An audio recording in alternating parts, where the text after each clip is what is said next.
Truth be told, the reason I planted a garden last year was that I wanted to grow tomatoes. There's nothing like the flavor of fresh, homegrown tomatoes. My crop was pretty good, but I want even more tomatoes this year, and that's where Danielle comes in.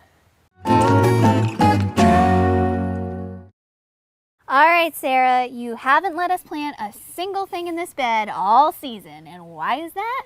Because I want to fill the whole thing with tomatoes. Oh my gosh, you're gonna have a huge crop this year. That's the idea. All right, so we're ready to plant because nighttime temperatures aren't falling below 50 degrees and the threat of frost, of course, is over.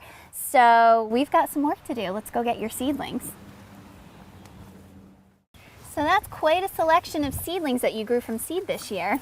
Yeah, and before you ask, yes, I've been hardening them off, bringing them out and during the day and taking them back in at night. Awesome. Now what kinds do we have here?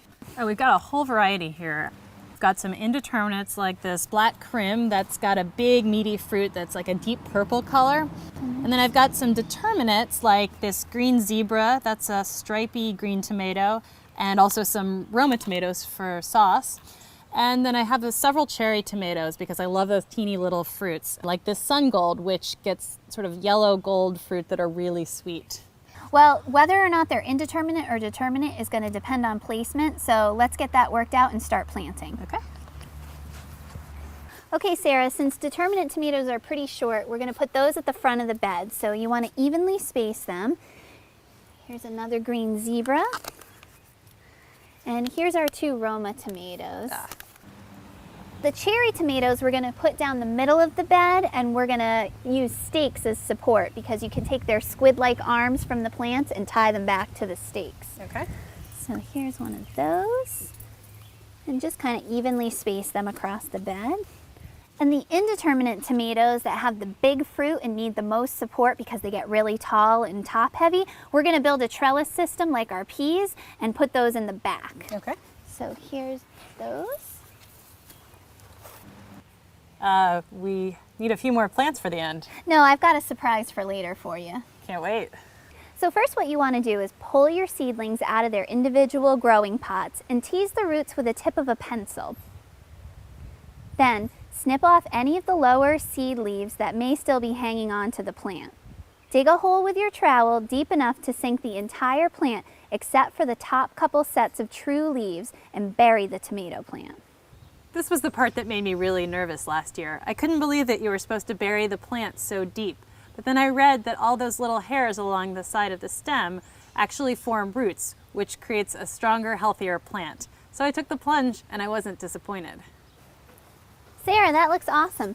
Why don't I give you a hand so this goes a little faster? Okay. This looks good, Sarah. Now we planted our tomatoes actually closer than is recommended, but we had space restrictions and you wanted the biggest harvest possible. So in order to make sure that they're going to get the proper support and air circulation, we're going to stake, cage, and trellis them. Right now? Right now.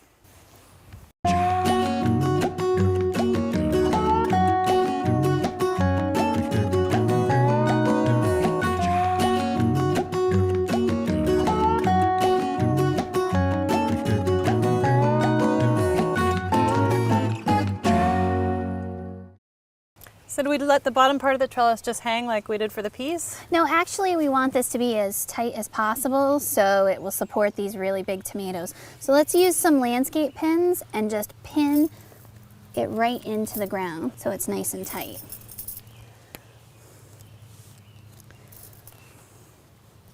This looks great, Danielle, and I'm glad you helped me stake the tomatoes because I had problems last year with the plants outgrowing the supports. But why did we use 3 different types of stakes? Well, that was based on our different types of tomatoes that we had.